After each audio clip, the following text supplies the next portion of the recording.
মাননীয় প্রধানমন্ত্রী, অনুগ্রহ করিয়া বলিবেন কি, ইহা সত্য কিনা যে সম্প্রতি সময়ে আপনি জেলা প্রশাসক সম্মেলনে দুর্নীতি ও প্রশাসনিক সচ্ছলতার ব্যাপারে কড়া সতর্ক বার্তা সহ জনস্বার্থে অনেকগুলি নির্দেশনা প্রদান করিয়াছেন এবং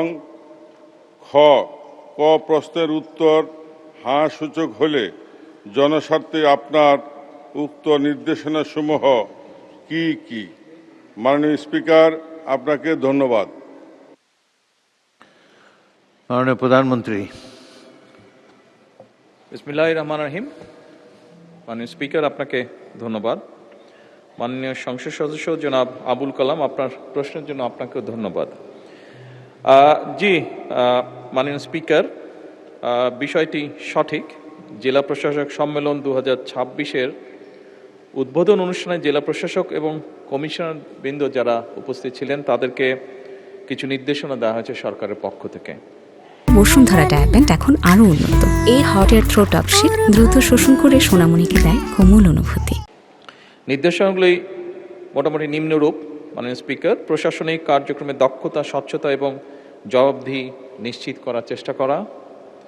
একইভাবে দুর্নীতি একটি ব্যাধি যা সমাজের বিভিন্ন রন্ধে রন্ধে পৌঁছে গিয়েছে, এ ব্যাপারে যত দ্রুত সম্ভব, যতটুকু সম্ভব কঠোরভাবে প্রতিরোধমূলক এবং দমনমূলক ব্যবস্থা গ্রহণ করা। মাননীয় স্পিকার,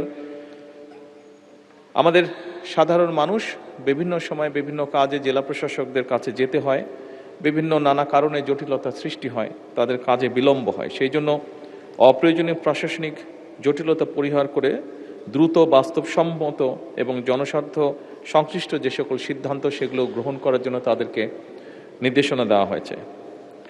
একই সাথে মাননীয় স্পিকার, নিয়োগ, বদলি এবং প্রমোশনের ক্ষেত্রে মেধা এবং দক্ষতা এই বিষয়গুলোকে প্রাধান্য দেওয়ার নির্দেশনা দেওয়া হয়েছে। প্রশাসনিক কাঠামোর কার্যকারিতা বৃদ্ধি এবং স্বাভাবিকভাবেই যেহেতু বর্তমান সরকার একটি জবাবদিহিমূলক সরকার, জনগণের কাছে জবাবদিহি করতে বাধ্য, সেই জন্য প্রশাসনও আমরা চাইছি জবাবদিহিতা নিশ্চিতকল্পে প্রয়োজনীয় যে সকল সংস্কার সেগুলোর উদ্যোগ গ্রহণ করা।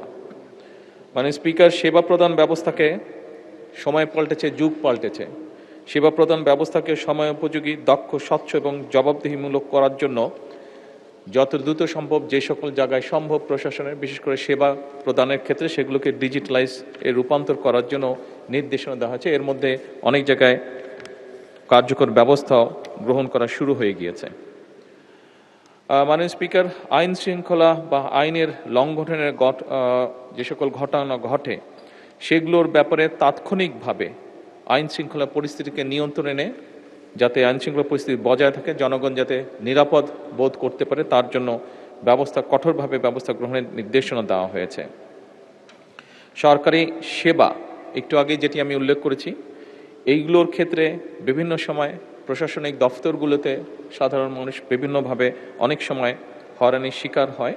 এই হয়রানি মুক্ত করার জন্য এবং দেরি যাতে না হয়, যত দ্রুত সম্ভব মানুষটিকে একটা সহযোগিতা করা যায় এবং একই সাথে এগুলো যাতে অ্যাকাউন্টেবল বা স্বচ্ছ রাখা যায় সে ব্যাপারেও কঠোর নির্দেশনা দেওয়া হয়েছে।